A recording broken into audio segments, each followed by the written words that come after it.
Job లేక ఇబ్బంది పడుతున్నారా? అయితే మెడికల్ కోడింగ్ మీకు మంచి ఆప్షన్. వెంటనే కాల్ చేసి కోర్సులో జాయిన్ అవ్వండి.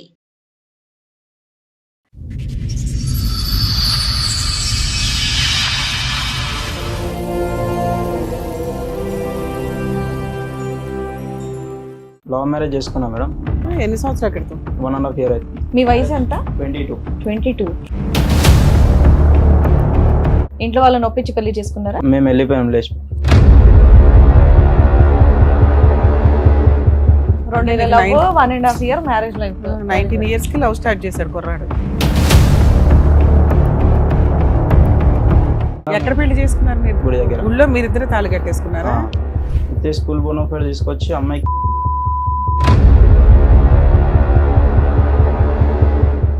మా అబ్బాయి అన్న మాట్లాడలేదు, అసలు అమ్మాయి గట్టిగా మాట్లాడింది. నువ్వు గోలిచ్చేస్తావు అమ్మ మీ ఇంటికి అంటే ఇట్లా నేను పోను, మా మమ్మీ మంచిది కాదు, నేను వెళ్ళనంటే వెళ్ళనంటుంది. ఇప్పుడు ఆయన మీద కిడ్నాప్ కేసు, రేప్ కేసు కింద పెట్టేది అనమాట. అమ్మాయి కావాలా నీకు? అమ్మాయి వస్తా అంటే తీసుకుంటా సార్. రాను అంటే ఆటో నడుపుతున్నాడు, 10th standard అమ్మాయిని పటాయించాడు. ఇతను చదువు కాస్త కోవిడ్ టైంలో ఆగిపోయింది. అన్ని మీ అబ్బాయికి స్పీడే. ఇప్పుడు ఎలాంటి కేసులు అవేనా? చిన్న చిత్తక కేసెస్, చాలా పెద్ద కేసెస్. ఒక మైనర్ అమ్మాయి వచ్చి లవ్ చేశాను నువ్వు లేకపోతే బతకలేనంటే అసలు అట్లాంటి ఎవిడెన్స్లు ఇవ్వద్దు. మైనర్ అమ్మాయిలంటే చూడకండి ఫస్ట్ దయచేసి. ఎంత కోటీశ్వరుడైనా ఆ లీగాలిటీ తట్టుకోవడం మీ వల్ల కాదు. నమస్తే, సుమన్ టీవీ సమర్పిస్తున్న పద్మవ్యూహం కార్యక్రమానికి స్వాగతం. మరి ఈ కార్యక్రమంలో మనతో పాటు ఉన్నారు ప్రముఖ హైకోర్టు అడ్వకేట్ రమ్యాకుల గారు. నమస్తే మేడం. నమస్తే అండి. ప్రముఖ సైకియాట్రిస్ట్ డాక్టర్ కళ్యాణ్ చక్రవర్తి గారు. నమస్తే సార్. నమస్తే మేడం.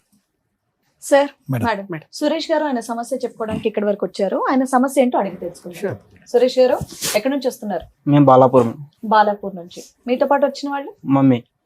ఏం చేస్తూ ఉంటారు మీరు? నేను ఆటో నడిపిస్తున్నాను. ఎంతవరకు చదువుకున్నారు? 10th వరకు. ఎందుకు కంటిన్యూ చేయలేదు? అంటే అప్పుడు లాక్డౌన్ వచ్చింది, అట్లా ఆపేసి వర్క్ చేసి. 10th పాస్ అయిపోయావు లాక్డౌన్ లో? తర్వాత రాసిన 10th. సో అప్పటి 15 అంటే ఇప్పుడు నీకు 21 అంతేనా వయసు? 22. 22. చెప్పమ్మా, ఇక్కడ వరకు దేనికి వచ్చావు, ఏంటి సమస్య? లవ్ మ్యారేజ్ చేసుకున్నా మేడం. లవ్ మ్యారేజ్ కూడా అయిపోయిందా? ఎన్ని సంవత్సరాల క్రితం? 1.5 year అవుతుంది. ఓహో, మీ వయసు ఎంత? 22. 22. అప్పుడే లవ్ మ్యారేజ్. నువ్వు ఆటో నడిపిస్తున్నావా? అమ్మాయి ఎలా పరిచయం అయింది? అంటే మేము ఉన్న ఏరియాలోనే ఉంటుండే ఇంతకు ముందు. ఇంట్లో వాళ్ళని ఒప్పించి పెళ్లి చేసుకున్నారా? లేదు, మేము వెళ్ళిపోయాం లేచి. మీరు ఎంతమంది? ఒక్కడే కొడుకు. మరి మీ అమ్మకి చెప్పి ఒప్పించుకోవచ్చు కదా. అంటే పారిపోయి చేసుకోవాల్సినంత అవసరం ఏముంది? మీ అమ్మ వాళ్ళ సైడ్ ఒప్పుకోదా? ఒప్పుకోలేదా? మీ ఇంట్లో వాళ్ళు ఒప్పుకున్నారా? లేదు. మీ నాన్నగారు ఏం చెప్పలేదు. చేస్తారు? నాన్నలే ఎక్స్పైర్ అయిపోయి. ఉన్నది అమ్మ ఒక్కటే. నువ్వు ఒక్కగాని ఒక కొడుకు పెళ్లి చూడాలని అనుకుంటది కదా. నువ్వు ఎవరిని తీసుకొచ్చినా చేస్తది కదా. ఎందుకు చెప్పలే ఆవిడకి? చెప్పుంటే కనుక చేసుండేదాను అమ్మ, నువ్వు దగ్గరుండి అంటే సరే ఒక్కడే కదా అన్నట్టు చేసుండేదానుగా. మరి ఇలా పారిపోయే స్టేజ్ వస్తుందని నువ్వు కూడా అనుకోలేగా? అట్లా ఉన్నారని ఇట్లా నాకు తెలియదు. అసలు అమ్మాయి ఎవరో తెలుసా? ఆ తెలిసిన అమ్మాయా కాదా? అమ్మాయిని ఎప్పుడైనా చూసిందా మీ అమ్మ? లేదు, అంతకుముందు చూడలే. అంతకుముందు మీకు ఎంత లవ్ పెళ్లి చేసుకోవడానికి? 2 years నుంచి. 2 years love, 1.5 year marriage life. 19 years కి లవ్ స్టార్ట్ చేశాడు కుర్రాడు. ఎక్కడ పెళ్లి చేసుకున్నారు మీ ఇక్కడ ఇద్దరు? బాలాపూర్లోనే విలేజ్ లో, గుడి దగ్గర. ఊళ్ళో మీరిద్దరు తాళి కట్టేసుకున్నారా? పంతులు ఎవరైనా ఉన్నారా? ఎవరు లేరా? ఏం లేకుండా. ఫొటోస్ ఉన్నాయా? అవి లేవా? ఉన్నాయి ఫొటోస్. చేసుకున్నారు. తర్వాత ఇంటికి తీసుకెళ్ళావా? 1 day తర్వాత అమ్మ దగ్గర తీసుకెళ్ళు. ఆ 1 day ఎక్కడున్నారేంటి? మా పెద్దనాన్న వాళ్ళ ఇంటి దగ్గర ఉంది. పెద్దనాన్నకు తెలుసా? తెలుసు. పెద్దనాన్న ఏమనలేదు? ఆ అమ్మాయి వాళ్ళ ఇంట్లో ఏంటి పరిస్థితి? అమ్మాయి వాళ్ళ ఇంట్లో అంటే మదర్ కొంచెం వేరే ఆమె. ఓకే, ఒప్పుకోకపోవచ్చు అని మీ భయం. ఈ అమ్మాయిని నమ్మేవా నువ్వు? ఓకే, నాతో జీవితకాలం ఉంటది అని. అట్లానే తీసుకెళ్ళాం మేడం. మీ అమ్మ ఒప్పుకుందా తీసుకెళ్ళినాక? మాట్లాడుకున్నాం మేడం, మాట్లాడినాక ఒప్పుకుంది. ఇంటికి ఇట్లా వెళ్ళినాం. వెళ్ళి అక్కడ ఆవిడ దగ్గర ఎంతకాలం ఉన్నారు? 1 day ఉన్నాం అక్కడ. ఇట్లా అక్కడ నుండి మళ్ళీ పెద్దనాన్న వాళ్ళ ఇంటికి వెళ్తుంటే PS వాళ్ళు పోలీస్ వాళ్ళు పట్టుకోరు. ఏది వాళ్ళ అమ్మోళ్ళు కేసు వేసారు? ఓకే. చెత్తినాక PS. అమ్మాయి వయసు ఎంత? అమ్మాయికి 21. నీ వయసే? ఓకే. అయితే స్కూల్ బోనోఫైడ్ తీసుకొచ్చి అమ్మాయికి 15 అని చెప్పి కేసు పెట్టారు. 15 కి 21 కి ఎంత తేడా ఉందో తెలుసా? ఇప్పుడు 15 పెళ్ళప్పుడు 15. ఈ పిల్లడు 20, అమ్మాయి 15 అండి. తెలిసిపోవట్లా. తర్వాత ఏమైందమ్మా? ఇంకా వాళ్ళ PS లో వాళ్ళ మమ్మీ మాట్లాడింది, చేస్తా మ్యారేజ్ చేస్తా అన్నది. దాని తర్వాత ఇంకా వాళ్ళు ఏం మాట్లాడలేదు నాతో. అమ్మాయిని తీసుకెళ్లిపోయారా? వాళ్ళు తీసుకెళ్లిపోయారు. అమ్మాయి వెళ్ళిపోయిందా? వెళ్ళిపోయింది. సో ఇప్పుడు అమ్మాయి వయసు 16.5, 16.5. మళ్ళీ మిమ్మల్ని కలపాడు అంటావు మమ్మల్ని. వాళ్ళు ఏమైనా కేసులు పెట్టారా మీ మీద? కేసే ఉంది మేడం. కేసు కాదు, పెళ్లి చేస్తాను అంది కదా. వాళ్ళ అత్తగారు పెళ్లి చేస్తాను మళ్ళీ అందంట కదా. వాళ్ళైతే చెప్పలేదు మేడం, పెళ్లి చేస్తాము అది ఇది మరి అని ఈయనకి ఎవరు నాతోనే చెప్పారు? చెప్పలేదు, ఆయనతోనే ఆమె వాళ్ళు చెప్పిందంట. ఆమె పోలీస్ చెప్పింది స్టేషన్ లో ఎఫ్ఐఆర్ ఎందుకు పెడతారు? మిస్సింగ్ కంప్లైంట్ విత్డ్రా అయిపోద్ది కదా. అవలేదా? ఏం కేసు ఉంది? ఇప్పుడు ఆయన మీద కిడ్నాప్ కేసు, రేప్ కేసు కింద పెట్టారు అనమాట. ఎఫ్ఐఆర్ కాపీలు ఆ రోజు అమ్మాయి ఆ, గట్టిగా ఉన్నాయి. మాట్లాడింది, మా అబ్బాయి అన్న మాట్లాడలేదు అసలు. అమ్మాయి గట్టిగా మాట్లాడింది, నువ్వు గోలు ఇచ్చేస్తావు మా ఇంటికి అంటే ఇట్లా నేను పోను, మా మమ్మీ మంచిది కాదు, నేను వెళ్ళనంటే వెళ్ళనంటుంది. గట్టిగా మా అబ్బాయి అన్న మాట్లాడతలేడు, ఆమె అంత గట్టిగా మాట్లాడుతుంది. అంటే ఇక్కడే ఉంటాను, భర్తతోనే ఉంటాను అని అంటది. అంటుంది. ఇప్పుడు ఫోన్ లో మాట్లాడుతుందా లేదా? మీ ఇద్దరి ఏం మధ్యన లేదు. కమ్యూనికేషన్ లేదు, ఏమీ లేదు. వాళ్ళు ఉన్న చోటే ఉన్నారా? అక్కడి నుంచి ఇల్లు మారిపోయారా? అక్కడ నుండి వేరే దగ్గరికి వచ్చారు మళ్ళా. వాళ్ళు మారిపోయారా, మీరు మారిపోయారు? మీరేం మీరు అక్కడే ఉన్నారు. మేము అక్కడే ఉన్నాం. వాళ్ళ నాన్న ఏం చేస్తాడు నాన్న? వాళ్ళ నాన్న ఇట్లా ఎక్స్పైర్ అయిపోయింది. తండ్రి లేడు. లేడు. అన్నదమ్ములు ఒక తమ్ముడు. సో అమ్మాయి 10th రాసే టైంకి నువ్వు పెళ్లి చేసుకున్నావు అంతే కదా? ఉమ్. 10th అమ్మాయిని పెళ్లి చేసుకున్నావు. ఇప్పుడు మీరు మాట్లాడి 1.5 year అవుతుందా? ఆ. అసలు Last కాంటాక్ట్ లో అది. లేదు. ఏం ఇప్పుడు ఏంటి నీకు ఈ కేసు గురించి ఒకటి కాకుండా ఇప్పుడు ఆ అమ్మాయిని కూడా కలపాలనా? అమ్మాయి కావాలా నీకు? అమ్మాయి వస్తా అంటే తీసుకుంటా సార్. అట్లా రాను అంటే రానంటే కేసు కేసు కేసు మాఫీ విత్డ్రా అవుతుంది. చేయించాలా? మాకు చేపించేయాలి. మామూలు కేసు అదే. మీరు అడ్వకేట్ ని పెట్టుకున్నారా? పెట్టుకోలే మేడం, మేము ఈయన నిడిపించుకొచ్చినప్పుడు అయితే పెట్టుకున్నారు. ఆ. తర్వాత కేసు ఫైట్ చేయడానికి లాయర్ ని పెట్టుకోలేదా? మొన్ననే వచ్చి మళ్ళీ పేపర్స్ వచ్చినాయి. ఇంకా టైం ఉంది. 31 తారీఖే వచ్చినాయి ఆయన. సరే. సో మీరు మీ ఉద్దేశం ఏంటంటే అమ్మాయి వస్తే కాపురం చేస్తాం, పెళ్లి కంటిన్యూ చేస్తాం, లేకపోతే విడాకులు ఇప్పించేసి ఈ కేసు కూడా లేకుండా చెయ్యండి అని. వాళ్ళు ఏమైనా డిమాండ్ చేశారా? 5 lakhs అడిగారు మేము. 5 లక్షలు అడుగుతున్నారా? మేము ఏం మా దగ్గర అయితే ఏం లేదు మేడం. అంటే 5 లక్షలు ఇచ్చిన తర్వాత నేను ఒక్క- కేసు విత్డ్రా చేసుకుని నీతో కాపురం చేస్తా. ఏం లేదు కేసు సార్, విత్డ్రా ఇంకా చేసుకుని విడాకులు, ఇంకా అంతే వీళ్ళ దృష్టిలో. జైలుకి వెళ్ళాడు ఈ కేసులో. ఎన్ని రోజులు వెళ్ళాడు? 37 days ఉన్నా మేడం రిమాండ్. షూరిటీస్ ఎంత కట్టావు అమౌంట్? 50,000 మళ్ళా వేరే వాళ్ళు లాయర్లు ఉంటారంట కదా, వాళ్ళకు 20,000 ఇచ్చేసింది. వస్తే అమ్మాయి కాపురానికి రావాలి, సరే. లేకపోతే కేసు తీసేయాలి ఆ. అంతే. ఏంటమ్మా ఏదో అంటున్నారు? గదే ఇక ఏదన్నా ఒకటి చేస్తే మేము ఏమన్నా చేయటం ఏంటమ్మా? చేయకుండా ఉండాలి ఆ అబ్బాయి. ఒక అట్లీస్ట్ చెప్పాలి కదమ్మా అమ్మా, మినిమం. మా ఆ రోజుల్లో షోలు అంటే- వింటున్నారా? మైనర్ అమ్మాయిల్ని టచ్ చేయొద్దు మొర్రో అని 100 సార్లు మొత్తుకుంటున్నాం. మీరు ఏ ఎపిసోడ్ చూసినా ఆడపిల్లల గురించి మాట్లాడేటప్పుడు ఇవి బేసిక్ గా చెప్తున్నాం కదా నాన్న. ఆమె ఇట్లా మాకు ఏమన్నా పిల్లకనే sense కదా ఉందా? సార్. ఆమెకు న్యాయం అప్పట్లో చేయాలి, ఫోన్ లో మనకి ఇవన్నీ ఏం న్యాయం లేవు. ఏం ఇప్పుడు లేదు. అయితే ఫోన్లు ఉన్నాయి. న్యాయం అమ్మాయి ఏంటి వయసు మీ ఎంత? దృష్టిలో? మీరు అమ్మాయి వయసు మర్చిపోయారు ఇక్కడ. నాకైతే తెలియదు. నీకు తెలియనప్పుడు ముట్టుకోకూడదు. ఆటో నడుపుతున్నాడు, 10th స్టాండర్డ్ అమ్మాయిని పటాయించాడు. ఇతను చదువు కాస్త కోవిడ్ టైంలో ఆగిపోయింది. అదే టైంలో ఈ అమ్మాయిని ప్రేమించడం మొదలు పెట్టాడు. 1 year ఆగే పని పాటు లేకుండా. తెలీదు ఆ అమ్మాయి 10th కి వెళ్తుంది, పరీక్షలు రాసుకుని వస్తుంది. ఆ అమ్మాయి పరిచయం అయింది. పరిచయం అయ్యేటప్పటికి ఆలోచించద్దా? తెలీదు, అంత తెలియని కొడుకేం కాదు. ఆ అమ్మాయి కూడా మాట్లాడి ఉంటది. తెలిసి తెలియని వయసు కాబట్టి, మైనర్ కాబట్టి మనం ఇప్పుడు అంటానికి ఏమీ లేదు. ఐ లవ్ యూ అంటే ఐ లవ్ యూ అంది. పోనీ పెద్దలకన్నా వీళ్ళు తీసుకెళ్లే బుద్ధి జ్ఞానం ఉండాలిగా. మీ అబ్బాయి అయినా నీ దగ్గరికి వచ్చి అమ్మాయి ఇలా ప్రేమిస్తున్నాను, నువ్వు కాదు కూడదంటావా? ఇప్పుడే నువ్వు అన్నావు, ఉన్నా ఒకే కొడుకండి, నేను కాదని ఎందుకంటానండి. ఒకప్పుడు దగ్గర అట్లీస్ట్ అప్పుడన్నా ఒక ఆలోచనకు వచ్చి ఉండేవాళ్ళేమో. పెద్దలు మాట్లాడుకుని, ఏమండి మా అమ్మాయి చదువు అవనియండి, మైనర్ అండి, ఇంకో 3-4 సంవత్సరాలు అవుతే కనుక మేజర్ అవుతుంది, అప్పుడు చట్టపరంగా మనం పెళ్లి చేయొచ్చు అనే ఆలోచన వచ్చి ఉండేదేమో. అన్ని మీ అబ్బాయికి స్పీడే. ఇప్పుడు ఎలాంటి కేసులు అవి? అవేనా చిన్న చిత్తక కేసెస్? చాలా పెద్ద కేసెస్. పాపం ఆల్రెడీ 35 days జైల్లో రిమాండ్ లో ఉన్నాడు. అంత సులువైనటువంటిది కాదమ్మా ఇది. కలిసి మళ్ళీ ప్రయాణం చేయడానికి ఒక ఆలోచన ఎక్కడవుతుంది? అప్పుడు మెచ్యూరిటీ లేనటువంటి ఆడపిల్ల ఇప్పుడు వయసు పెరిగినా కూడా, రేపొద్దున పెళ్లి చేసుకున్నా కూడా ఇలా జైల్లోకి వెళ్ళింది. ఫస్ట్ ఐ లవ్ యూ అని చెప్పి నువ్వు లేకుండా ఉండలేను అన్నటువంటి ఆడపిల్ల ఈ రోజు ఏమో వచ్చి మళ్ళీ నేను వచ్చి కాపురం చేస్తాను అని అంటే కనుక, ఆల్రెడీ వెళ్ళి శిక్ష అనుభవించి జైలు నుంచి బయటకు వచ్చే వ్యక్తి ఏ విధంగా కాపురం చేస్తాడు? అమ్మాయికి ఏముంటది నమ్మకం వాళ్ళిద్దరి మధ్యన? సో ఇది నా వరకు అయితే కనుక ఇది కంప్లీట్ గా తొందరపాటు చర్య. వాళ్ళ తల్లిదండ్రులకు ఎలా ఉంటది? తండ్రి లేనటువంటి బిడ్డ. ఈ అబ్బాయి చదువు చెడగొట్టుకున్నాడు, ఆ అమ్మాయి చదువును కూడా పాడు చేశాడుగా. ఓకే సరే, అక్కడతో ఆగింది. పోనీ ఇప్పటికైనా వాళ్ళు ఒక అవకాశం ఇస్తున్నారు. కొద్దిగా డబ్బులన్నా ఏదైనా మాట్లాడుకుంటే మా అబ్బాయి జీవితానికి కాపాడుకునేటటువంటి వాళ్ళు అవుతారు. మళ్ళీ ఈ రోజు కలిసి ముందుకెళ్లి ప్రయాణం చేయటం అనేటటువంటిది అంత సులభమైనటువంటి కార్యక్రమం ఏమీ కాదు. అది అప్పుడు ఇమ్మెచ్యూరిటీ ఉంది, ఇప్పుడు కూడా ఇమ్మెచ్యూరిటీ అనే ఉంది. ఏ విధంగా స్వీకరిస్తాడు? ముందు నేను అందుగురించే మన దగ్గరకు వచ్చేటటువంటి చాలా యువతి యువకులకు మనం ఒకటే చెప్తున్నాం, ప్రేమించడం అనేటటువంటి చాలా సులభమైనటువంటి అంశం. ఐ లవ్ యూ అంటే ఐ లవ్ యూ. కొంతకాలం ప్రయాణం చేస్తారు, పెద్దలకు వాళ్ళకి కళ్ళు కప్పి అవి ఇవి కార్యక్రమాలు నడిపిస్తూ ఉంటారు. కానీ ఒక చోటుకు వచ్చిన తర్వాత అరే మనం చేసేటటువంటి తప్పేమో, మన ప్రేమ అనేటటువంటిది పెళ్లి రూపాన్ని దాల్చడానికి ఈ మెట్టు ఆ మెట్టు డిఫరెంట్ ఏమో, దీనికి పెద్దల అంగీకారం ఉండదేమో, ఒకప్పుడు పెద్దల్ని ఎదిరించి మనం పెళ్లి చేసుకుంటే తర్వాత వచ్చే సమస్యలు ఏంటో, దీనికి పెద్ద చదువులు సంజులు అక్కర్లేదు, మినిమం ఇంగితం మినిమం జ్ఞానం రావాలి. తెలీదా మీ అబ్బాయికి ఒక మైనర్ అమ్మాయిని చేసుకుంటే పరిణామాలు ఎలా ఉంటాయి? ఆ అమ్మాయి మాటలు నమ్మేశాడు, గుడ్డిగా బోల్తా పడ్డాడు. అరే నా తల్లి ఒకటే ఉంది, వెనక ముందు ఎవరు దిక్కు మొక్కు ఎవరు లేరు, అన్న తమ్ముళ్ళు ఎవరు లేరు, మా అమ్మ ఒక్కటే, ఏదన్నా నా మీద పడే ప్రభావం నా తల్లి మీద పడుతుందని ముందస్తు జాగ్రత్త అవసరం లేదా? వాళ్ళకి రెండు కోపాలు ఉన్నాయి. ఒకటి ఆడపిల్ల చిన్నదనే ఒక కోపం ఉంది, రెండోది ఏంటంటే వయసులో పెద్ద అయినటువంటి ఈ అబ్బాయి ఆ అమ్మాయిని మాటల గారెడ్లు వేసి ఇంట్లోంచి పట్టుకెళ్ళిపోయి తీసుకెళ్లిపోయాడు. ఆఖరికి ఆ వీధిలో ఉండలేక, ఆ పరువుని తలెత్తుకోలేక వాళ్ళ ఆ వీధినే ఖాళీ చేసి ఉన్న ఇంట్లోని ఖాళీ చేసి వేరే చాటుకి వెళ్ళిపోయారు. వాళ్ళ మీద మామూలు పిడుగు పడిందా? చాలా పెద్ద పిడుగు పడింది వాళ్ళ జీవితాల మీద కూడా. మళ్ళీ ఇంకా పెళ్లి కావాల్సిన వాళ్ళు ఎంతమంది ఉన్నారో, తండ్రి లేనటువంటి ఒక వాతావరణం, ఒక బిడ్డను ఎంతో జాగ్రత్తగా ఆవిడ కాపాడుకుంటూ వచ్చింది. నువ్వు చేసింది చిన్న పని ఏం కాదు సురేష్, చిన్న పని ఏమీ కాదు. ఈరోజు తలదించుకుని నేను శిక్ష అనుభవించానండి, బాధపడ్డాను నువ్వు అన్నా కూడా ఈరోజు మళ్ళీ నీ కళ్ళెదురుకుంటే ఒక అవకాశం ఉంది. వాళ్ళు ఒక ఆఫర్ ఇచ్చారు, లేదంటే పరుగు పోయినటువంటి మాకు ఈరోజు ఏదైనా అబ్బాయికి బుద్ధి రావాలి, అబ్బాయికి శిక్ష పడాలనే విధం కాకుండా ఒక ఫైనాన్షియల్ ఆఫర్ ఇచ్చారు. నాకు తెలియదు ఈ అంశాలు, ఇవన్నీ లీగల్ అంశాలు, మాట్లాడచ్చో కూడా లేదు నాకు తెలియదు. దానికి సంబంధించినటువంటి నెగోసియేషన్ ఏదన్నా పెద్దల సమక్షంలో లేదంటే లా సమక్షంలో మాట్లాడటానికి అవకాశం ఉందేమో ఆలోచించుకోండి. కొత్త జీవితాన్ని ప్రారంభించండి. మళ్ళీ ఆ అమ్మాయి వచ్చి రేపొద్దున పెళ్లి చేసుకుని ఇవన్నీ వర్కౌట్ అవుతాయో లేదో తెలియదు. ఆ అమ్మాయి మేజర్ అయిన తర్వాత కూడా మీరిద్దరు కలిసి ప్రయాణం చేయాలనుకున్నప్పుడు చేదు జ్ఞాపకాలు చాలా బాధగా ఉంటుంది. మళ్ళీ అది ఇంపాసిబుల్, అంతకు మించి నేను. Thank you sir. Madam, recent గా ఒక కేసులో అమ్మాయి హైఫై కాలేజీలో చదువుతుంది, 17 years.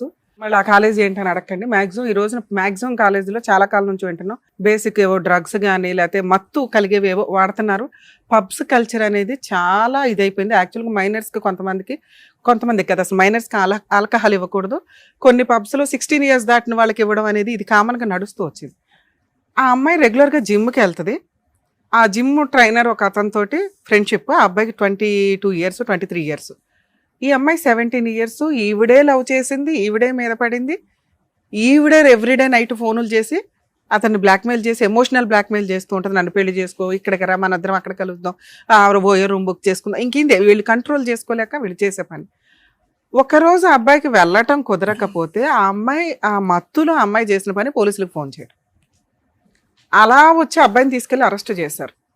మొత్తుకొని చెప్తున్నాం, అమ్మాయి మైనర్ అయితే 18 years కూడా మైనరే, 18 కంప్లీట్ అయిపోయి 19లోకి రావాలి.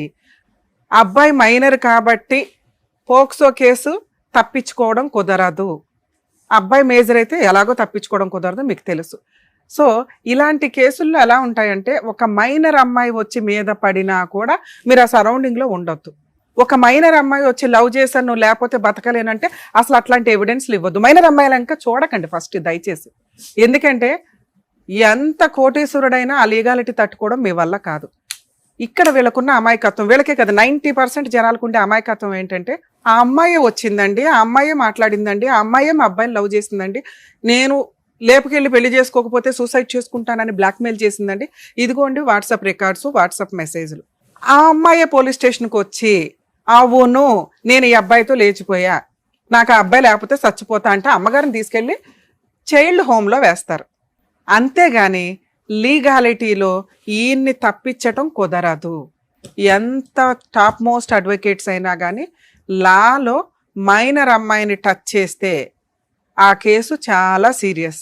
అందులోనూ వీళ్ళ మధ్య ఫిజికల్ రిలేషన్ ఉంటే ఇంకా పెద్ద కేసు. అర్థమవుతుందా మీకు? దయచేసి అర్థం చేసుకోండి. వీళ్ళ అమాయకత్వం ఏంటంటే, మేడం అమ్మాయి వచ్చింది, అమ్మాయి వెళ్ళింది, ఇద్దరు లవ్ చేసుకున్నారు, ఇద్దరు చేశారు కదా, అబ్బాయికి ఎందుకు అంటే, ఒకప్పుడు తల్లి మైనర్ అమ్మాయిల్ని మ్యానిపులేట్ చేసి ఎలా పడితే అలా రేపులు చేసి కేసులే వేయకుండా 50 రూపాయలకి 50,000కి కూడా సెటిల్మెంట్లు చేసి బ్లాక్మెయిల్ చేసి వాళ్ళని చంపేసిన రోజులు కూడా ఉన్నాయి. పెదరాయుడు పంచాయతీలు జరిగేవి. ఆ లా అంత స్ట్రిక్ట్ అయింది. అమ్మాయే వచ్చి పోలీస్ స్టేషన్లో మీ అబ్బాయికి ఫేవర్గా చెప్పినా ఈ కేసు సెటిల్ చేయడం కుదరదు. మీరు 5 లక్షలు కాదు 10 లక్షల కాంపెన్సేషన్ ఇవ్వడం కూడా దండగా. అర్థమవుతుందా? ఈ కేసుల్లో కాంప్రమైజ్ అనేదే లేదు. వీళ్ళిద్దరూ పెళ్లి చేసుకున్నా కాంప్రమైజ్ లేదు, మేజర్లు అయిపోయిన తర్వాత. అర్థమవుతుందా? కోర్టు యాక్సెప్ట్ చేయదు. లా ప్రకారం కోర్టు పని ఏంటంటే పనిష్మెంట్ ఇచ్చేయడమే. 37 days జైల్లో ఉన్నారు, కోర్టుకు కూడా హ్యూమనిటికల్ గ్రౌండ్. ఇప్పుడు మాకు కూడా అర్థం అవుతుంది అరే పాపం ఇద్దరు చేసిన పని, వాళ్ళకి ఏజ్ గురించి తెలియదు, ఇలా చేయకూడదని తెలియదు. ఈయనేదో ఆట తోలుకుంటున్నాడు, ఆ పిల్లది ఈ పిల్ల, ఆ అబ్బాయికి 19 years ఏదో చెప్తున్నాడు నాకు స్టోరీ. కానీ అలాగే ఆ అమ్మాయి 15 ఏళ్లే. వాళ్ళు ఇటువంటి ఒక పోక్సో కేసు ఫైల్ చేస్తున్నప్పుడు child marriage act, prohibition of child marriage act కూడా ఇంప్లిమెంట్ చేశారు. అంటే మైనర్ వివాహ చట్టం కూడా ఇంప్లిమెంట్ చేశారమ్మ. దాంట్లో ఆ అమ్మాయికి బ్లడ్ టెస్ట్ చేసి మరీ రిపోర్ట్ వేశారు. ఏజ్ అనేది ఆధార్ కార్డులో వీటిలోనే కాదు, డౌట్ వచ్చింది అనుకోండి మెడికల్గా బ్లడ్ టెస్ట్ చేస్తారు, ఏజ్ కన్ఫామ్ అయిపోద్ది, ఓ నెల అటు ఇటు తప్ప. ఆ అమ్మాయి 15 ఏళ్ళని అక్కడ క్లియర్గా బ్లడ్ టెస్ట్ రిపోర్ట్స్లో ఉంది. సో ఆ అమ్మాయి ఇష్టపడి కోర్టుకు వచ్చి అతను లేకపోతే నేను చచ్చిపోతాను అన్నా కూడా ముందు మీ అబ్బాయిని అరెస్ట్ చేసినాకే కోర్టు మాట్లాడుతుంది. సో ఇక్కడ ఈ కేసులో సెటిల్మెంట్ అనేది మర్చిపోండి. మరి ఏం చెయ్యాలి మేడం? అడ్వకేట్ని పెట్టుకోండి, ఫైట్ చేయండి. మీకు ఈ లీగాలిటీ తెలియచేయగలం తప్ప ఇప్పుడు అదర్ సైడ్ వాళ్ళతో ఫోన్ చేసి మేము మాట్లాడినాం తప్పది. సెటిల్మెంట్ మాట్లాడే రైట్స్ ఎవరికి లేవు ఇందులో. ఎవరు మాట్లాడాలి? కోర్టులోకి వెళ్ళిన తర్వాత మీ లాయరు ఏమ్మా మీకు ఆ మాత్రం మైనర్ చట్టం తెలియదా, మీరు ఎట్లా సెటిల్మెంట్ మాట్లాడారా అంటారు. అక్కడ పెదరాయిళ్ళు ఒకప్పుడు చెట్ల కింద కూర్చొని చేసిన పంచాయతీ ఇప్పుడు మేము చేసినట్టు అవుతుంది. నువ్వు మమ్మల్ని నమ్మి వచ్చావు, లా తెలుసుకో. ఎవరైనా నీకేం చెప్తారు? ముందు వాళ్ళకి 5 లక్షలు ఇచ్చేస్తే మ్యాటర్ సెటిల్ అయిపోద్ది అంటే ఏ కేసు అన్నా కాంప్రమైజ్ ఉంటుంది కదా అని. ఈ కేసులో సెటిల్మెంట్ లేదు. మీరు 10 లక్షలు ఇచ్చినా కూడా వాళ్ళు కోర్టుకు వచ్చి ఏం చెప్తున్నా, అమ్మాయే చెప్పింది, అమ్మాయి వాళ్ళ అమ్మా నానే వచ్చి ఏ తప్పు జరగలేదండి అని చెప్పినా కోర్టు యాక్సెప్ట్ చేయదు. ఎందుకంటే ఆ రోజు స్టేట్మెంట్ రికార్డ్ అయిపోయింది. నీ గొయ్య నువ్వు తవ్వుకొని ఇక్కడ దాకా మునిగావు. నీ లైఫ్ వేరు, ఈ కేసు వేరు. నీ లైఫ్తో పాటు ఈ కేసు కంటిన్యూ అవుతూ ఉంటుంది. అర్థమవుతుందా? 19 ఏళ్లకే నువ్వు ఒక కేసును మూటగట్టుకొని వతలకొచ్చావు. మరి ఈ కేసు నుంచి నేను బయటపడడానికి ఏ కొంచెం మార్గం లేదా? సెటిల్మెంట్ లేదు.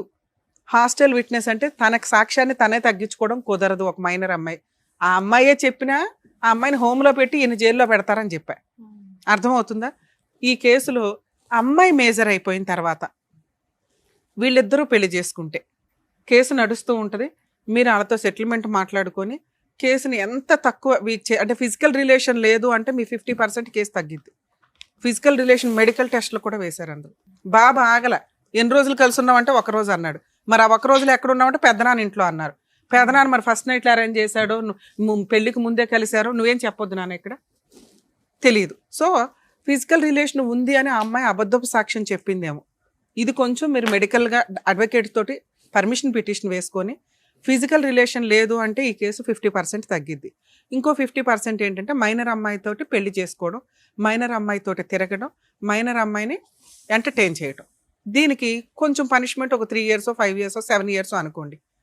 ఓకే, అది వీళ్ళిద్దరూ మేజర్లు అయిపోయినాక పెళ్లి చేసుకుంటే కోర్టు కొంచెం హ్యూమనిటికల్ గ్రౌండ్లో ఆలోచిస్తుంది. అరే వీళ్ళిద్దరూ భార్యాభర్తలు కదా, కేసు కొట్టేదు, తక్కువలో తక్కువ పనిష్మెంట్ కన్ఫామ్. 5 ఏళ్ళు ఇవ్వడం వేరు, 7 years ఇవ్వడం వేరు, 7 ఏళ్ళు ఇవ్వడం వేరు, సంవత్సరం ఇవ్వడం వేరుగా. అర్థమవుతుందా? మీకు అటువంటి అవకాశం ఏదన్నా ఉంటే వాళ్ళతో మాట్లాడుకొని వీళ్ళు ఇప్పుడు ఇద్దరు మేజర్లు అయితే ఇంకా అమ్మాయి 16-17 ఉంటాయి ఇప్పుడు నాకు తెలిసి. పూర్తిగా ఇంకో 3 years టైం ఉంది.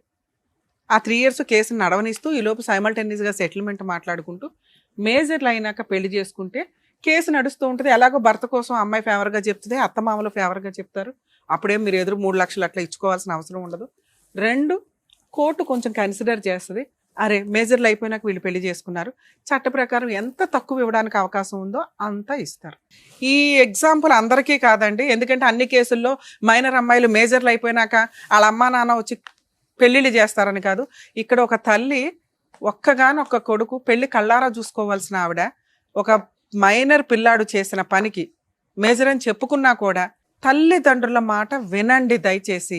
మీ ఏజ్కి మీకు వేరే వాళ్ళతో పోల్చుకోవడం, అందరికీ గర్ల్ ఫ్రెండ్స్ ఉన్నారు నాకు ఉండాలని విచ్చలవిడిగా తిరగాలి అనుకుంటే జీవితాలు సర్వనాశనం అయిపోతాయి. ఏం తప్పు చేసింది ఆవిడ? భర్త ఎట్లాగో కాలం చేశాడు, ఉన్న ఒక్కగానొక్క కొడుక పోలీస్ స్టేషన్ల చుట్టూ కోర్టుల చుట్టూ తిరగడం అంటే ఆవిడకి లిటరల్లీ నరకం కింద లెక్క.